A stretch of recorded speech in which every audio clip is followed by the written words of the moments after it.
এখন এই যে 31 দফা, এই 31 দফাটির শুরু করার আগে আমরা যদি ভিন্নভাবে একটা বিষয় চিন্তা করি, সেটি হলো যে আপনারা আজকে যারা এখানে উপস্থিত আছেন, সেটি সুপ্রিম কোর্ট হোক, হাই কোর্ট হোক, ঢাকা বার হোক, অথবা বাংলাদেশের অন্য যে বারগুলো আছে সবগুলো বারের কেউ না কেউ কোনো না কোনো সদস্য আজকে এখানে উপস্থিত আছেন। একজন আইনজীবী হিসাবে যদি আপনি একটু পিছনে ফিরে তাকান, তাহলে বিগত 15-16 বছর বা 17 বছর আমরা যদি সেই 111 থেকে ধরি, তাহলে আপনি আপনার যে সেক্টরটি, এই সেক্টরে কি অবস্থা হয়েছে, কি অরাজকতা হয়েছে, কি অবিচার, কি অন্যায় হয়েছে, এটি আপনাদের প্রত্যেকের মেমোরিতে রয়ে গিয়েছে, স্মৃতিতে রয়ে গিয়েছে। এখন প্রিয় উপস্থিতিবৃন্দ, ঠিক একইভাবে যেহেতু আপনারা এমন একটি পেশায় আছেন, আপনাদেরকে আপনার পেশাগত দায়িত্বের কারণে বিভিন্ন মানুষের সাথে আপনাদেরকে মিশতে হয়, কথা বলতে হয়। আপনি একজন লয়ার, কিন্তু লয়ার হিসেবে আপনাকে পেশাগত কারণেই ব্যবসায়ীর সাথে কথা বলতে হয়। আপনাকে পেশাগত কারণে ডাক্তারের সাথে কথা বলতে হয়, ইঞ্জিনিয়ারের সাথে কথা বলতে হয়, একজন শিক্ষকের সাথে কথা বলতে হয়, একজন গৃহিণীর সাথে কথা বলতে হয়, একজন ছোট মুদির দোকানদার হোক বা একজন ছোট ব্যবসায়ী হোক বা যে কোনো পেশার বা সাংবাদিক হোক, যে কোনো পেশার মানুষের সাথে কম বেশি কথা বলতে হয় আপনার পেশাগত কারণে। এবং সবার কাছ থেকে বিগত 15 বছর বিভিন্নভাবে আপনারা বিভিন্ন নির্যাতনের কাহিনী শুনেছেন, অত্যাচারের কাহিনী শুনেছেন, ডিপ্রাইভ, যেই শব্দটি বাংলাদেশে বহুল এখন জনপ্রিয়, আলোচিত, বৈষম্য, যেই শব্দটি, এই বৈষম্যের শিকার হয়েছেন বহু লক্ষ কোটি মানুষ এই বাংলাদেশের। আর বাংলাদেশ জাতীয়তাবাদী দল সহ যে সকল রাজনৈতিক দল স্বৈরাচারের সময় মানুষের অধিকার আদায়ের আন্দোলনে সোচ্চার ছিল, মানুষের অধিকার, রাজনৈতিক অধিকার প্রতিষ্ঠার আন্দোলনে সোচ্চার ছিল, সেই সকল দলের নেতা বা কর্মীদের কি অবস্থা হয়েছে তার চাক্ষুষ প্রমাণ হচ্ছে না আপনারা। অর্থাৎ আপনাদের এই সেক্টর সহ, আইন সেক্টর সহ, বিচার ব্যবস্থা সহ সর্বক্ষেত্রে একটি অরাজক অবস্থা ছিল, একটি ভঙ্গুর পরিস্থিতি হয়ে গিয়েছে, হয়ে গিয়েছিল না হয়ে গিয়েছে, অর্থাৎ এখনো ক্ষেত্র বিশেষে এটা চলমান আছে। প্রিয় উপস্থিতিবৃন্দ, এখানে বক্তারা উল্লেখ করেছেন আপনাদের কাছে, আমি যতটুকু জানি আপনাদের প্রত্যেকের কাছে একটি ছোট বুকলেটও পৌঁছে গিয়েছে বোধহয় বাই নাও, এই অনুষ্ঠানের শুরুতেই। এবং সেখানে যদি আপনারা দেখেন, সেখানে একটি ডেট লেখা আছে যে কবে আমরা প্রথম এই 31 দফাটি উপস্থাপন করেছিলাম দেশের মানুষের কাছে, দেশের সামনে আমরা উপস্থাপন করেছিলাম। প্রথমে এইটি 31 দফাটি 31 দফা ছিল না, এটি ছিল 27 দফা। এখানে বোরহান সাহেব খুব সুন্দরভাবে বলেছেন ওনার বক্তব্যে যে আমরা শহীদ রাষ্ট্রপতি জিয়াউর রহমান কর্তৃক ঘোষিত যে 19 দফা ছিল, সেখান থেকে আমরা নিয়েছি, যা বর্তমান সময়ের সাথে বা ভবিষ্যতের সাথে সামঞ্জস্যপূর্ণ। সময়ের সাথে কিছু কিছু জিনিস তো অবশ্যই পরিবর্তিত হয়। এরপরে আমরা ভিশন 2030 দেশনেত্রী বেগম খালেদা জিয়া যেটি উপস্থাপন করেছিলেন সেখান থেকেও নিয়েছি। আমরা প্রথমে এটিকে 27 দফা হিসাবে উপস্থাপন করেছিলাম। পরবর্তীতে আমাদের সাথে যে সকল গণতান্ত্রিকামী রাজনৈতিক দল ছিলেন তাদেরও মতামত নিয়েছি, তারাও কিছু কিছু মতামত নিয়েছেন। তারপরে আমরা এটিকে 31 দফায় নিয়ে আসি। 27 থেকে অন্যান্য যে সকল রাজনৈতিক, আমাদের সাথে রাজনৈতিক দল ছিলেন আন্দোলনে, তাদের মতামতের ভিত্তিতে, তাদেরও কিছু সাজেশন ছিল, সেটার ভিত্তিতে আমরা 31 দফায় নিয়ে আসি। এখন এই 31 দফাটি আমরা প্রায় 2.5 বছর আগে দেশের মানুষের সামনে উপস্থাপন করেছি, দেশের সামনে উপস্থাপন করেছি। যেই পয়েন্টটি দিয়ে আমি আপনাদের সামনে আলোচনা, আমার বক্তব্যটি শুরু করেছি, যে প্রত্যেকটি সেক্টর কি অবস্থা হয়েছে, সেটি কম বেশি চাক্ষুষ প্রমাণ আপনারা, সেটি বিভিন্নভাবে আপনারা সে বিষয়ে ধারণা আছে আপনাদের। উপস্থিতিবৃন্দ, আহ, বাংলাদেশ জাতীয়তাবাদী দল বাংলাদেশের মানুষের সমর্থনের উপরে ভিত্তি করে এর আগে কয়েকবার রাষ্ট্র পরিচালনা করেছে। যেহেতু বাংলাদেশ জাতীয়তাবাদী দলের রাষ্ট্র পরিচালনার অভিজ্ঞতা আছে, হ্যাঁ, আমরা অতীতে রাষ্ট্র পরিচালনা করেছি, হতে পারে ক্ষেত্র বিশেষে আমাদের কিছু কিছু ভুল হয়েছে, আমরা যেভাবে অনেক জিনিস করতে চেয়েছি হয়তো পারিনি বিভিন্ন সীমাবদ্ধতার কারণে, কিন্তু আমাদের একটি অভিজ্ঞতা আছে, এই দলের অভিজ্ঞতা আছে, এই দলে অভিজ্ঞতা সম্পন্ন মানুষ আছেন যারা রাষ্ট্র পরিচালনার দায়িত্বে ছিলেন। আমরা এই সব কিছুর আলোকে বিবেচনা করে আলোচনা করে 31 দফাটি আমরা উপস্থাপন করেছি। আমরা দেখেছি যে স্বৈরাচারের সময় বিশেষ করে এটির প্রক্রিয়াটি শুরু হয়েছিল 111-এর গভর্নমেন্টের সময় থেকে, এবং পরবর্তীতে যে পলাতক স্বৈরাচার তাদের সময় এটি কন্টিনিউ করেছে। আমরা অর্থনীতির কথা বলি, আমরা কৃষির কথা বলি, আমরা শিল্পের কথা বলি, আমরা শিক্ষার কথা বলি, আমরা স্বাস্থ্যের কথা বলি, বিচার ব্যবস্থা তো অবশ্যই আছে। আমরা প্রশাসনের কথা বলি, সেটি সিভিল প্রশাসন হতে পারে, সেটি পুলিশ প্রশাসন হতে পারে, সেটি মিলিটারি প্রশাসন হতে পারে। আমরা যেই সেক্টরের কথা বলি না, কম বেশি প্রত্যেকটি সেক্টরকে ধ্বংস করে ফেলা হয়েছিল, ধ্বংসের দ্বার প্রান্তে নিয়ে যাওয়া হয়েছিল। কেন নিয়ে যাওয়া হয়েছিল, কিভাবে নিয়ে যাওয়া হয়েছিল, এগুলো লম্বা স্টোরি, সেগুলোতে যাওয়ার প্রয়োজন নেই। যেই কথাটি আমি আপনাদের সামনে বলছিলাম যে বাংলাদেশ জাতীয়তাবাদী দল, যেহেতু রাষ্ট্র পরিচালনার একটি অভিজ্ঞতা এই দলের আছে, এই দলে সেই সকল ব্যক্তি আছেন যারা রাষ্ট্র পরিচালনা করেছেন, সকলে মিলে সিদ্ধান্ত নিয়েছেন, দেখেছেন অভিজ্ঞতার আলোকে। আমরা দেখেছি যে আমরা যদি কতগুলো এখন পলিসি সিদ্ধান্ত গ্রহণ না করি, তাহলে এই দেশকে ধ্বংস থেকে রক্ষা করা সম্ভব নয়। যে সময় বাংলাদেশের কোনো ব্যক্তি, বর্তমানে আমরা অনেককে শুনছি, বিভিন্ন জন, বিভিন্ন মানুষ, সমাজের বহু মানুষ এইরকম বিভিন্ন সংস্কার প্রস্তাব উপস্থাপন করছেন, যেটি একটি খুব ভালো বিষয় বলে আমি মনে করি। প্রত্যেকটি মানুষেরই চিন্তা ভাবনা আছে, বক্তব্য আছে, বিভিন্ন বিষয় সম্পর্কে ধারণা আছে, জ্ঞান আছে। প্রত্যেকেই তাদের তাদের আইডিয়াটি শেয়ার করতে পারেন, উপস্থাপন করতে পারেন। This is very welcoming. কিন্তু যে সময় কেউ সাহস করেনি স্বৈরাচারের মুখের উপরে দাঁড়িয়ে, স্বৈরাচারের চোখে চোখ রেখে বলতে যে এই এই বিষয়ে সংস্কার করা প্রয়োজন, এই বিষয়ে দেশ ধ্বংসের দ্বার প্রান্তে, ঠিক সেই সময় বাংলাদেশ জাতীয়তাবাদী দল, তার সাথে যে সকল রাজনৈতিক দল আন্দোলনে আমরা রাজপথে ছিলাম, সকল দল মিলিতভাবে আমরা 31 দফা উপস্থাপন করেছি। আজকের অনেক ব্যক্তিবর্গই সেদিন সংস্কারের স্বর ধারে কাছে ওনারা ছিলেন না, কিন্তু সেদিন বিএনপি সহ বিএনপির সাথে সমমনা মানুষগুলো, সমমনা দলগুলো আমরা 31 দফা উপস্থাপন করেছিলাম। এখন যে কথাটি একটু আগে আপনাদের সামনে বলেছি যে 31 দফার ভিতরে কি কি আছে, বা 31 দফা কেন, কোন লক্ষ্যে। প্রিয় সহকর্মীবৃন্দ, অভিজ্ঞতা তো অবশ্যই আছে, এবং অভিজ্ঞতার সাথে সাথে বাংলাদেশ জাতীয়তাবাদী দল, এটির লক্ষ্য এবং উদ্দেশ্য কি।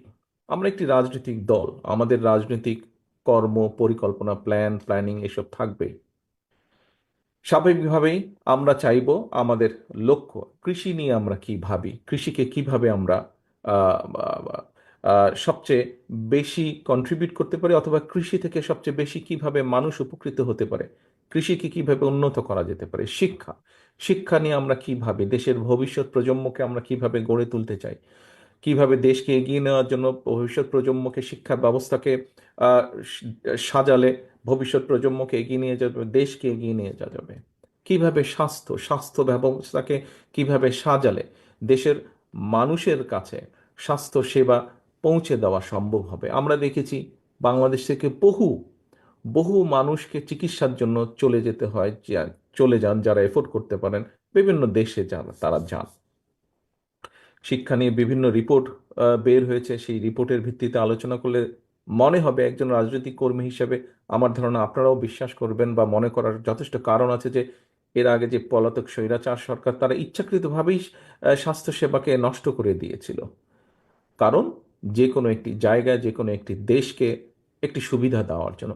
তো এটা বিবেচনা করলে বিভিন্ন বিষয় আসে, জ্বালানি বা জ্বালানি সংক্রান্ত বিষয় যদি আমরা দেখি, আমাদের বিদ্যুৎ সেক্টর বা জ্বালানি সেক্টর সবকিছু বিবেচনা করলে এরকমই একটি ধারণা ফুটে ওঠে।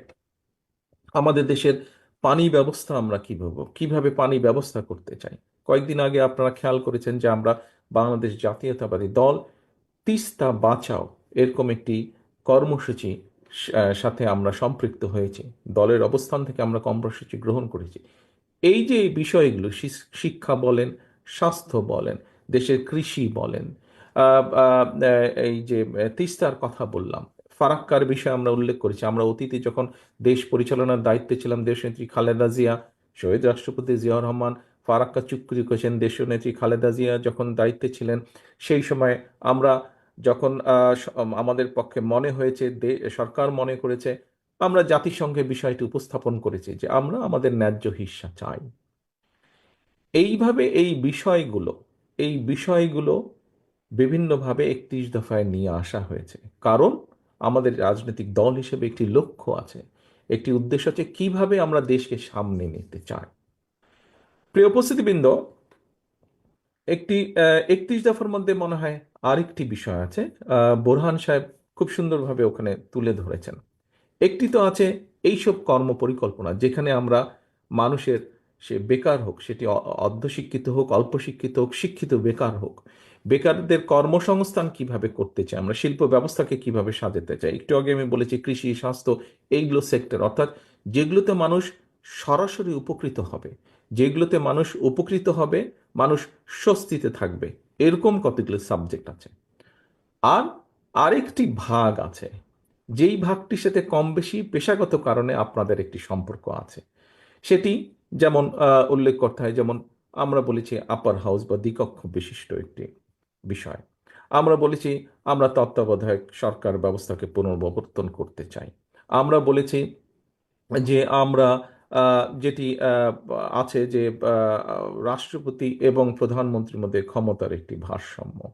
আমরা বলেছি যে আমরা মনে করি যে দেশের এই সংসদ যে ব্যবস্থা, এই ব্যবস্থার মধ্যে স্বাভাবিক, যেহেতু সংসদীয় ব্যবস্থা, এখানে প্রধানমন্ত্রী হয়, এবং আমাদের একটি মনে করার কারণ আছে, বিভিন্ন বিবেচনায় আমরা মনে করি যে যে স্বৈরাচার ব্যবস্থাটি, এটিকে যদি আমরা ঠিক করতে চাই, এটির হাত থেকে যদি দেশকে রক্ষা করতে চাই, আমরা মনে করি যে একজন ব্যক্তি পরপর দুবারের বেশি প্রধানমন্ত্রী হতে পারবেন না। এখন প্রিয় উপস্থিতিবৃন্দ, এইটি আরেকটি সেক্টর, এটি আরেকটি সেক্টর, এই যে আইনগত বিষয় বা এই যে নৈতিক কতগুলো বিষয়, এটি আরেকটি সেক্টর। এখানে দুটো ভাগ আছে 31 দফার মধ্যে, নিশ্চয়ই আপনারা খেয়াল করেছেন। একটি হচ্ছে প্রতিদিন মানুষের, প্রতিটি মানুষের সাথে কিভাবে মানুষের জীবনযাত্রা বা লাইফকে একটা বেটার পজিশনে নেওয়া যায়, সকলের, সব শ্রেণী পেশার মানুষকে, সেটি একটা চ্যাপ্টার। আরেকটি চ্যাপ্টার আছে নৈতিক কতগুলো বিষয়ের পরিবর্তনের বা নৈতিক কতগুলো বিষয়ের উন্নতি, সেটি আমাদের রাজনৈতিক সবকিছু চিন্তা চেতনার পরিবর্তন। এখন অবশ্যই এখানে বোরহান সাহেব আবার বলতে হচ্ছে আমাকে ওনার কথা, উনি একটি কথা বলেছেন যে এই বিষয়গুলোকে যদি আমাদের অ্যাড্রেস করতে হয়, বা যে কোনো বিষয় যদি আমরা অ্যাড্রেস করতে চাই না কেন, এই বিষয়গুলোকে অবশ্যই অবশ্যই পার্লামেন্টের মাধ্যমে করতে হবে, সংসদের মাধ্যমে করতে হবে। সংসদবিহীন একটি সরকার যত যাই করুক, সেই বিষয়গুলো আমার ঠিক বোধগম্য নয়, একজন পলিটিক্যাল অ্যাক্টিভিস্ট হিসেবে, একজন রাজনৈতিক ব্যক্তি, রাজনৈতিক কর্মী হিসেবে আমার বোধগম্য নয় যে কিভাবে ইমপ্লিমেন্ট করা সম্ভব একটি পার্লামেন্ট ছাড়া। কারণ যারা সংস্কারের কথা বলছেন, আমার ধারণা নিশ্চয়ই ওনারাও এতটুকু বুঝতে সক্ষম যে যাই করি না কেন, কারণ অতীতে দেখা গিয়েছে যে অনেকে এরকম অনেক সংস্কারের কথা বলেছে, কিন্তু যখন পার্লামেন্ট বসেছে, আমরা 111-এর সময় দেখেছি তারাও অনেক বড় বড় সুন্দর সুন্দর কথা বলেছিল, অনেকগুলো সংস্কার প্রস্তাব কি কি সব করেছিল, কিন্তু পরবর্তীতে যখন পার্লামেন্ট বসেছে, স্বৈরাচার যখন ক্ষমতা গ্রহণ করেছে, খুব ক্লিয়ারলি বলা যায়, কম বেশি এটি বলার জন্য রকেট সায়েন্সের প্রয়োজন হয় না, 2008 সালের নির্বাচনে সেখানে ঘাপলা ছিল। সেটি যে স্বৈরাচার যে ক্ষমতায় ছিল, তার বিভিন্ন কথাবার্তা থেকে বেরিয়ে এসেছে, এগুলি ঐতিহাসিকভাবে প্রমাণিত। এছাড়াও ইলেকশন রেজাল্ট অ্যানালাইসিস করলে আমরা দেখেছি 2008 সালে, তারপরেও গণতন্ত্রের স্বার্থে আমরা সেটিকে একসেপ্ট করে নিয়েছিলাম সেই সময়। তো আমরা যদি দেখি, তাহলে আমরা দেখেছি যে তখনও সেই সব সংস্কার প্রস্তাবকে তখন অন্যভাবে চেঞ্জ করে ফেলা হয়েছিল, করা হয়নি, কারণ সেটি প্রকৃত জনগণের ভোটে নির্বাচিত সংসদ ছিল না। জনগণের ভোটে 2008 সালে প্রকৃত জনগণের ভোটে ছিল না। এবং এইবার আর সেইবারের তফাৎটা এটাই হচ্ছে যে এইবার সংস্কারের প্রস্তাব সবচাইতে প্রথম বাংলাদেশ জাতীয়তাবাদী দল দেশের সামনে এবং দেশের মানুষের সামনে উপস্থাপন করেছে। আর কেউ করার আগে, সবচাইতে আগে আমরা করেছি, বাংলাদেশ জাতীয়তাবাদী দল। যেহেতু আমরা বাংলাদেশ জাতীয়তাবাদী দল এই সংস্কার প্রস্তাব সবচাইতে আগে উপস্থাপন করেছি, কমিটমেন্ট করেছি আমরা বাংলাদেশের মানুষের কাছে, সেজন্যই এটিকে পর্যায়ক্রমিকভাবে, ধারাবাহিকভাবে এটিকে সাকসেসফুল করা অথবা এটি প্রতিশ্রুতি পূরণ করা, এটি আমাদের একটি পবিত্র দায়িত্ব। এবং এই পবিত্র দায়িত্ব যদি আমাদেরকে পর্যায়ক্রমিকভাবে বাস্তবতার নিরিখে আমাদেরকে এটিকে পূরণ করতে হয়, অবশ্যই একটি সংসদের প্রয়োজন আছে। কারণ সংসদ ছাড়া একটি নির্বাচন, যেই নির্বাচনের মাধ্যমে বাংলাদেশের মানুষ প্রকৃতভাবে তাদের রায় প্রদান করতে পারবে, সেই রায়ের মাধ্যমে যেটাই রেজাল্ট হোক না কেন সংসদের, স্বচ্ছ এবং স্বাভাবিক নিরপেক্ষ নির্বাচনের মাধ্যমে যেই রায়টি হবে, সেই রায়ের মাধ্যমে সংসদ যেটাই হোক না কেন, সেই সংসদ একমাত্র সংস্কার প্রস্তাবকে বাস্তবে রূপ দিতে সক্ষম হবে। প্রিয় উপস্থিতিবৃন্দ, বিভিন্ন ব্যক্তি, বিভিন্ন বিষয়, কোন নির্বাচন আগে হবে, কোন নির্বাচন পরে হবে, বিভিন্ন জনের বিভিন্ন দাবি হয়তো থাকতেই পারে, এটিতে থাকতেই পারে। কিন্তু আমাদেরকে আজকে একটি বাস্তবতা মনে হয় বিবেচনা করতে হবে। সেই বাস্তবতা, আমরা যদি আমাদের চারিদিকে তাকাই, তাহলে আমরা একটি অস্থিরতা হয়তো লক্ষ্য করতে পারি। বিভিন্ন টিভি টকশো থেকে আরম্ভ করে বিভিন্ন ব্যক্তি যারা বিভিন্নভাবে তাদের রাজনৈতিক বক্তব্য উপস্থাপন করেন, বিভিন্ন মাধ্যমে, ইলেকট্রনিক মাধ্যম সব বিভিন্ন মাধ্যমে, প্রত্যেক জায়গায় আমরা দেখছি যে একটি অস্থিরতা বিরাজ করছে। এই অস্থিরতা বিরাজ করার হয়তো একটি মূল কারণ হতে পারে যে স্বাভাবিকভাবেই এই মুহূর্তে অন্তর্বর্তীকালীন সরকার আছে, এবং অন্তর্বর্তীকালীন সরকারের আমরা মনে করি মূল দায়িত্ব হচ্ছে, অন্তর্বর্তীকালীন সরকারের মূল দায়িত্ব হচ্ছে সেটি, অর্থাৎ দেশের মানুষ যেই সিদ্ধান্ত নিতে চায় সেই সিদ্ধান্তের সাথে একমত পোষণ করা এবং দেশের মানুষকে তার সিদ্ধান্ত নিতে সহযোগিতা করা, সেই ব্যবস্থা করা, রাজনৈতিক সিদ্ধান্ত গ্রহণ করতে সহযোগিতা করা, এটি হওয়া উচিত তাদের মূল লক্ষ্য। আমরা আহ, লক্ষ্য করছি যে বিভিন্ন কথাবার্তা, সরকারের বিভিন্ন ব্যক্তির বিভিন্ন কথাবার্তা থেকে আমাদের কাছে মনে হচ্ছে তারা, এবং বিভিন্ন ব্যক্তির আলোচনা থেকেও ফুটে উঠছে যে তারা সম্ভবত তাদের লক্ষ্য থেকে কিছুটা হলেও বিচ্যুত হচ্ছেন ক্ষেত্র বিশেষে। এবং বিভিন্ন স্টেটমেন্ট থেকে, বিভিন্ন ব্যক্তির বিভিন্ন স্টেটমেন্ট থেকে বিভিন্ন রকম কনফিউশনের তৈরি হচ্ছে, বিভিন্ন কনফিউশন তৈরি হচ্ছে, মানুষ বিভিন্নভাবে কনফিউজড হচ্ছে। প্রিয় উপস্থিতিবৃন্দ, খুব স্বাভাবিকভাবে রাজনীতিতে যখন কনফিউশন থাকবে, অস্থিরতা তখন দেখা দিবে আমাদের, এবং এই অস্থিরতার কারণে প্রত্যেকটি দেশের প্রত্যেকটি মানুষ সমস্যার সম্মুখীন হবে। কারণ যখনই রাজনৈতিক অস্থিরতা থাকবে, রাজনৈতিক স্টেবিলিটি যদি আমরা এনশিওর করতে না পারি, তাহলে আমরা যে যত সংস্কারই ঘোষণা করি না কেন, যে যত নীতি গ্রহণ করি না কেন, কোনোটি সাকসেসফুল হবে না। রাজনীতি অস্থির হলে এটি এফেক্ট করবে অর্থনীতিতে, এবং অর্থনীতি এফেক্ট করবে সব কিছুকে, অর্থনীতি এফেক্ট করবে সব কিছুকে। সেই জন্যই অর্থনীতি এফেক্ট করবে, এমনকি আপনারা যারা আইন পেশার সাথে সম্পৃক্ত আছেন, আপনার পেশাকে এফেক্ট করবে খুব স্বাভাবিকভাবে। একজন ক্ষুদ্র মুদি দোকানদার বলি, একজন রিক্সা চালক বলি, একজন সিএনজি চালক বলি, একজন মাঝারি ব্যবসায়ী বলি, আহ, যে কারো কথাই বলি না কেন, প্রত্যেকটি ক্ষেত্রে কিন্তু এফেক্ট করবে এবং প্রতিটি মানুষ ক্ষতিগ্রস্ত হবে। সেই জন্য আমাদের মূল লক্ষ্য হওয়া উচিত, অন্তর্বর্তীকালীন সরকার সহ প্রতিটি মানুষের, আমাদের মূল লক্ষ্য হওয়া উচিত অবশ্যই দেশকে আগামী দিনে একটি যত দ্রুত সম্ভব একটি স্টেবল স্থিতি অবস্থার কাছে নিয়ে আসা। আমরা যখন একটি স্থিতি অবস্থার মধ্যে নিয়ে আসব, সারা পৃথিবীতে যেটি গ্রহণযোগ্য বিষয়, যে রাজনৈতিক অস্থিরতা বলুন বা রাজনৈতিক আলোচনা বলুন, রাজনৈতিক তর্ক বিতর্ক বলুন, সেটিকে সংসদের মধ্যে নিয়ে আসা। সংসদই হচ্ছে সবচেয়ে বড় জায়গা, সবচেয়ে মূল জায়গা, যেখানে রাজনৈতিক বিষয়ে আলোচনা, সিদ্ধান্ত যাই হোক না কেন সেটি সংসদের মধ্যে হয়ে থাকে। আমরা যদি সংসদকে কার্যকর করতে যত দেরি করব, এই অস্থিরতা, এই তর্ক বিতর্ক সবকিছু তখন সংসদের বাইরে চারিদিকে ছড়াতে থাকবে।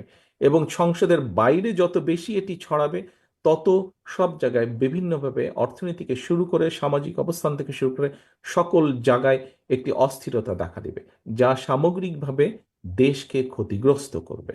কাজেই প্রিয় উপস্থিতিবৃন্দ, আপনারা এখানে আছেন, আপনাদের নামের সাথে একটি লার্নের শব্দ সবসময় ব্যবহার করা হয়, এবং এই কথাটি কম বেশি আমরা সবাই বিশ্বাস করি, এটির যথার্থতা আছে। সেজন্যই আজকে এখানে যেই উপস্থিতিবৃন্দ আপনারা উপস্থিত আছেন, আপনারা আহ, আমি মনে করি সমাজের একটা দর্পণ হিসাবে আপনাদেরকে আমরা বিবেচনা করতে চাই, এবং সেজন্যই আপনাদের এখানে বিশাল একটি ভূমিকা আছে। এখানে আপনারা এই পেশার সাথে যারা জড়িত আছেন, আপনাদের একটি বিশাল ভূমিকা আছে। কি সেই বিশাল ভূমিকা? সেই বিশাল ভূমিকাটা হচ্ছে যে, এই যে আমি যেভাবে আপনাদের সামনে উপস্থাপন করার চেষ্টা করেছি যে দেশে একটি স্থিতি অবস্থা প্রয়োজন আমাদের। স্বৈরাচার দেশকে যে অবস্থায় রেখে গিয়েছে, পলাতক স্বৈরাচার, দেশে অবশ্যই দ্রুত একটি স্থিতি অবস্থার প্রয়োজন। প্রিয় উপস্থিতিবৃন্দ, একটি কথা, আমি জানি না এই কথাটি কে কিভাবে গ্রহণ করবেন, তবে একটি কথা আমি মনে করি। দেখুন, তালি পাওয়া কথা বলা খুব সহজ ব্যাপার, কিন্তু ক্ল্যাপিং পাওয়ার জন্য এরকম রাজনীতির চটকদার এরকম অনেক কথা থাকে, কথা যেগুলো আমরা বলতে পারি, বাট বাস্তবতা বা বাস্তব কিন্তু অনেক ভিন্ন, অনেক রূঢ়। বাস্তবে আমাদেরকে অনেক বিষয়ে ডিল করতে হয় আমাদেরকে। আমাদেরকে বলতে আমরা বোঝাচ্ছি সকলকে আমাদেরকে মেনে চলতে হয়, বুঝে চলতে হয়। সেজন্যই আমি বলছি যে আজকে যেই কথাগুলো আমি বলার চেষ্টা করেছি আপনাদের সামনে, বলতে চাইছি আপনাদের সামনে, সেটি হচ্ছে যে আমরা যত দ্রুত দেশে একটি স্থিতি অবস্থা, মানে এইটি আগে করব না ওটি আগে করব, ওটি আগে করব না এটি আগে করব, এই তর্ক বিতর্ক যদি চলতে থাকে, আহ, তাহলে সামগ্রিকভাবে জাতি কিন্তু ক্ষতিগ্রস্ত হবে আরো বেশি। দেশ তো ক্ষতিগ্রস্ত হবেই, এবং বিভিন্ন সমস্যা দেখা দিবে। সেজন্যই আমরা মনে করি, বিএনপির অবস্থান থেকে আমরা মনে করি, আহ, রাজনৈতিক দল হিসেবে আমরা মনে করি, একজন রাজনৈতিক কর্মী হিসেবে আমি মনে করি, দেশে যত দ্রুত সম্ভব একটি স্থিতি অবস্থা আনা সম্ভব, তত দ্রুত দেশকে ধ্বংসের কিনারা থেকে ধীরে ধীরে বের করে নিয়ে আসা সম্ভব, সরিয়ে নিয়ে আসা সম্ভব। অনেকেই বলে থাকেন, কোনো কোনো ব্যক্তি, আমি শুনেছি, অনেকের না বললেও কোনো কোনো ব্যক্তি বলার চেষ্টা করেন বা বলে থাকেন যে নির্বাচন হলেই কি সব সমস্যার সমাধান হয়ে যাবে? নির্বাচন হলেই যে সব সমস্যার সমাধান হয়ে যাবে, সে কথাটি এইভাবে না বলে আমরা চিন্তা করতে পারি, নির্বাচন হলে যেহেতু একটি স্থিতি অবস্থা আসবে, এবং ধীরে ধীরে রিফর্ম কাজগুলো শুরু হবে, সমস্যাগুলোর আহ, প্রকটতা, তীব্রতা ধীরে ধীরে কমা শুরু করবে, এবং নির্বাচন হলে সমস্যাগুলোর সমাধান কিভাবে করা যায়, এটি দায়িত্বপ্রাপ্ত হবেন বিভিন্ন মানুষ। যখন দায়িত্বপ্রাপ্ত হবেন, স্বাভাবিকভাবেই তারা বসবেন, তারা আলোচনা করবেন, তারা কাজ করবেন। একদিনে কোনো কিছুই হবে না, বাট হওয়া পসিবিলিটি শুরু হবে, হওয়ার সম্ভাবনা শুরু হবে। কাজেই প্রিয় উপস্থিতিবৃন্দ, আজকে আমরা এখানে 31 দফার কর্মশালায় অনুষ্ঠানে যোগদান করেছি। এই 31 দফার লক্ষ্য উদ্দেশ্যই ছিল দেশ এবং দেশের মানুষ, কিভাবে দেশের মানুষের অবস্থার উন্নতি ঘটানো যায়, কিভাবে দেশের উন্নতি ঘটানো যায়। এই 31 দফা বাস্তবায়নের সুযোগ যদি বাংলাদেশ জাতীয়তাবাদী দল আগামী দিনে বাংলাদেশের মানুষের সমর্থনে সরকার গঠনে সক্ষম হয়, তাহলে এই 31 দফা আমরা পূরণে আমরা যথাসাধ্য আমাদের অবশ্যই চেষ্টা থাকবে। কিন্তু কিন্তু 31 দফাকে যদি আমাদের বাস্তবায়ন করতে হয়, তাহলে আমি ব্যক্তিগতভাবে বিশ্বাস করি 31 দফা বাস্তবায়ন করতে হলে, 31 দফা আপনারা যদি খুব ভালো করে দেখেন, আমরা আমাদের অবস্থান থেকে 31 দফা দিয়েছি। অন্তর্বর্তীকালীন সরকার বেশ কয়েকটি 6টি বোধহয় কমিশন গঠন করেছেন, তারাও বিভিন্ন বিষয়ে সুপারিশ দিয়েছেন।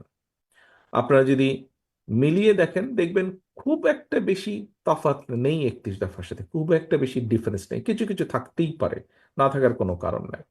তাদের কিছু কিছু বিষয় মনে হয়েছে ওনারা দিয়েছেন, এটা দিতেই পারেন ওনারা, কিন্তু মূল বা বেসিক বিষয়গুলোর মধ্যে কোনো তেমন কোনো পার্থক্য নেই। তাই যদি হয়ে থাকে তাহলে অবশ্যই আমরা মনে করি, এবং একই সাথে আপনারা প্রথমেই যেই কথাটি বলেছি, বোরহান সাহেব ওনার বক্তব্যে বলেছেন যে 31 দফা শুধু বিএনপির না, বিএনপির সাথে আমরা আরো কতগুলো রাজনৈতিক দল, যেই দলগুলোর সাথে আমাদের রাজনৈতিক আদর্শেরও ভিন্নতা আছে, কিন্তু সেই দলের নেতৃবৃন্দও কিন্তু আলোচনা পর্যালোচনা করে, আমরা তাদের সাথে আলোচনা করে আমরা সকলে মিলিয়ে দিয়েছি। কাজেই 31 দফা এই বাংলাদেশের একটি বৃহৎ জনগোষ্ঠীর মতামতের রিফ্লেকশন, বৃহৎ জনগোষ্ঠীর মতামতের রিফ্লেকশন। শুধু বিএনপি না, বিএনপির সাথে আরো অনেকগুলো দল আছেন যারা তাদের মতামত দিয়েছেন, এবং তারাও বাংলাদেশের বহু মানুষকে রিপ্রেজেন্ট করেন। বিএনপি যেমন করে তারাও করেন। কাজে একটি বৃহৎ জনগোষ্ঠীর রিপ্রেজেন্টেশন হচ্ছে, বা রিফ্লেকশন, বৃহৎ জনগোষ্ঠীর মতামতের রিফ্লেকশন হচ্ছে এই 31 দফা। কাজে এখানে খুব অন্য কারোর সাথে বা বর্তমানে যারা দিচ্ছেন তাদের সাথে খুব তফাৎ হওয়ার কোনো কারণ নেই। 31 দফা পূরণ করতে হলে শুধু আমরা ইনশাল্লাহ জনগণের সমর্থনে সরকার গঠনে সক্ষম হলে আমরা 31 দফা পূরণে প্রতিটি দল, প্রতিটি মানুষের আমাদের সহযোগিতা কাম্য। প্রতিটি দল, প্রতিটি মানুষের সহযোগিতা কাম্য আমাদের। আমরা একা পারবো না, যেহেতু দেশ গঠন একক কোনো কাজ নয়। দেশ গঠন, দেশকে রাষ্ট্র পুনর্গঠন, রাষ্ট্রের কাঠামোকে পুনর্গঠন করতে হলে একক সরকারের পক্ষে সম্ভব নয়। এটি দরকার সকল মানুষের সমষ্টিগত প্রচেষ্টার মাধ্যমে। প্রিয় উপস্থিতিবৃন্দ, আহ, আমি দৃঢ়ভাবে বিশ্বাস করি যে আজকে আপনাদের সামনে 31 দফা খুব সুন্দরভাবে আরো অনেক বিস্তারিতভাবে ডক্টর পাভেল আপনাদের সামনে উপস্থাপন করেছেন। আপনাদের হয়তো কারো কারো মনে কোনো কোনো প্রশ্ন ছিল, আমার মনে হয় এই প্রশ্নের পুরোটা না হলেও অনেকটার উত্তর আপনারা খুঁজে পেয়েছেন। আপনাদের সকলের কাছে আমার একটি একান্ত অনুরোধ থাকবে, আপনারা যেই ছোট ছোট বইটি নিয়েছেন এটি যদি আপনারা দয়া করে কষ্ট করে যদি একটু রিপ্রিন্ট করে নেন, অথবা বিএনপি কেন্দ্রীয় কার্যালয়ে পাবেন, আইনজীবী বাংলাদেশ জাতীয়তাবাদী আইনজীবী ফোরামের মাধ্যমে আমরা কিছু কিছু আপনাদেরকে সরবরাহ করতে সক্ষম হব। আপনারা যতটুকু সম্ভব, এখানে যেহেতু জাতীয়তাবাদী আইনজীবী ফোরামেরই অধিকাংশ সদস্য উপস্থিত আছেন, আপনাদের সকলের কাছে অনুরোধ থাকবে যতটুকু আপনাদের কাছে যেভাবে সম্ভব, যখন মনে করবেন আপনার ক্লায়েন্ট যারা আসবে দয়া করে তাদের সামনে খুব সংক্ষেপে হলে 31 দফার বিষয়টি তুলে ধরবেন। আর যদি সম্ভব হয় চেষ্টা করবেন 31 দফার একটি বই, ছোট যেই বইটি বুক পকেটে রাখা যায়, এই বইটি দয়া করে যাকে যাকে সম্ভবভাবে মনে করবেন তার কাছে বইটি পৌঁছে দিবেন, তার সামনে আপনি কথাটি দয়া করে তুলে ধরবেন। আমি একটু আগে যেই কথাটি বললাম, যে কোনো, দেখুন, আহ, একটি বিল্ডিং, 5 তলা একটি বিল্ডিং গড়ে তুলতে হয়তো 100, 150, 200 শ্রমিক অক্লান্ত পরিশ্রমের মাধ্যমে গড়ে তুলতে সক্ষম হন, কিন্তু বিল্ডিংটি যদি ভেঙে ফেলতে হয় আমার মনে হয় 1, 2 জন শ্রমিকের পক্ষেই সম্ভব পুরো বিল্ডিংটি ভেঙে ফেলা। কাজেই রাষ্ট্র পুনর্গঠনের জন্য প্রতিটি দেশের প্রতিটি মানুষ, প্রতিটি নাগরিকের, বিবেকবান প্রতিটি মানুষের সহযোগিতা কাম্য, সাহায্য কাম্য। সকলের মিলিত প্রচেষ্টার মাধ্যমেই আমরা একটি সুন্দর, আমাদের প্রত্যাশিত একটি বাংলাদেশ ইনশাল্লাহ গড়ে তুলতে সক্ষম হব। সকলকে আন্তরিকভাবে ধন্যবাদ। আল্লাহ হাফেজ। বাংলাদেশ জিন্দাবাদ।